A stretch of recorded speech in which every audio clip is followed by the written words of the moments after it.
I see students all the time who are leading some really amazing environmental initiatives. You know, I mentioned through the courses where students are really showing that leadership. I think the Solar Decathlon is a great example, though.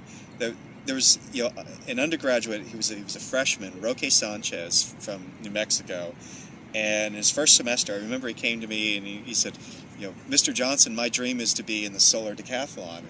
I hadn't even heard of the Solar Decathlon at that point in time. I said, wow, what is that? And he pulled out an article from Scientific American and said, well, it's this competition that takes place on the National Mall in Washington, D.C., where people build homes that are off the grid, completely solar powered, and you build them on your campus, and then you disassemble them. You have to take them to DC and reassemble them, and then they go through a 10-category competition. I said, well, that sounds interesting. He said, yeah, only 20 universities are accepted into this thing from around the world.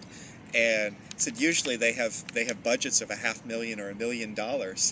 And you know, I kind of gulped, and said, well, we better get started.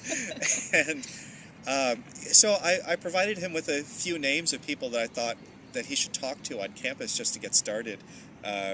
Rives Taylor was one of those people. I advised that he start connecting with the Shell Center and with the Energy and Environmental Systems Institute, and start finding other students who were interested. And over time, I gave him names of people who were, you know, in the Rives fundraising team. But you know, he and the other students did it all primarily themselves, from the design to the fundraising, the logistics. It was amazing. So by the time that he was a senior, there they were on the National Mall, you know, one of the 20 houses that were represented, and they did great too.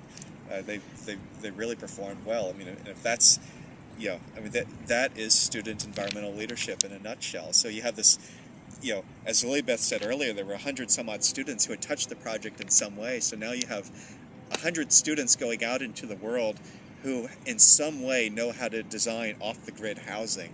You know, there's a revolution waiting to happen right there. Mm-hmm.